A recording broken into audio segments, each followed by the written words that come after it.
Thanks for clicking on Total Harmonic Distortion channel. Today we have cool music in the same distortion. Okay, basically got a tone control that controls the high frequencies and makes the waveform very spiky. See, it's more of a spike control. Low boost that kind of shapes the wave this way or that way. And then finally a fat boost. To me, it looks like some sort of a bias control. I don't know. And then, of course, your gain and distortion. And that's about what we can see on there. We'll move over to MLS and reduce the gain a bit. Get it clean because it's still too distorted.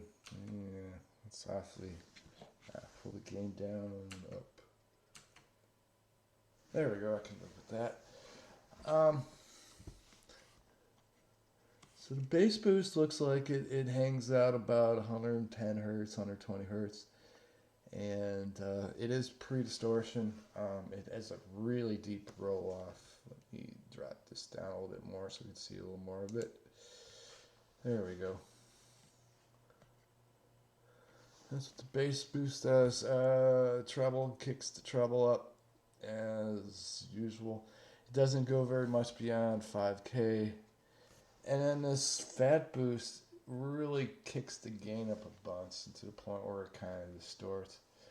To me, if you kind of look down here on this thing, let me see if I can get a better view of it. Get distortion up more. That'll do it. You can see basically how it's clipping off the bottom. So it looks to me like some sort of a bias control. When it's down here, it's pretty much biased in the center. You move it up, it kicks the bias up or down. Doesn't matter which way. But anyways, let's stick this sort of in the center and get that like that. Remove some bass, and I want to show you this real quick.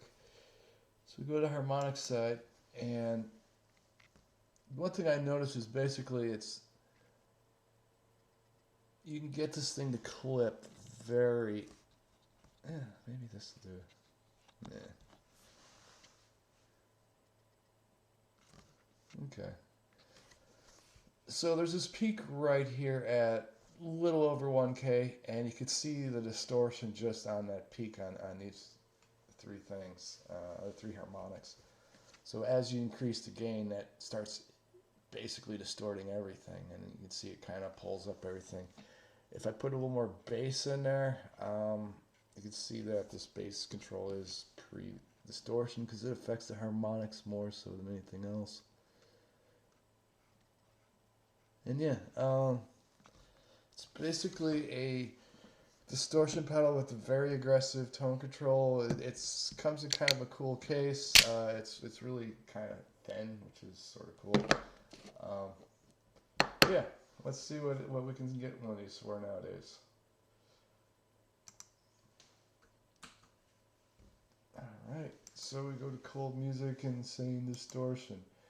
And we go to shopping. Under shopping.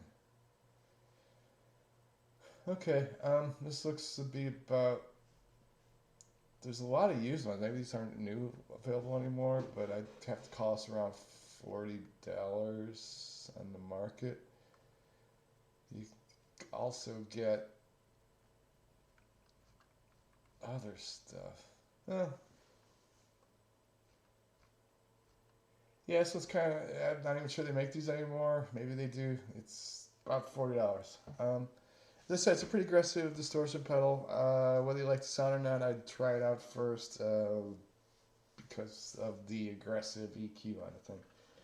That's all I have for you for this episode. Thanks for tuning in.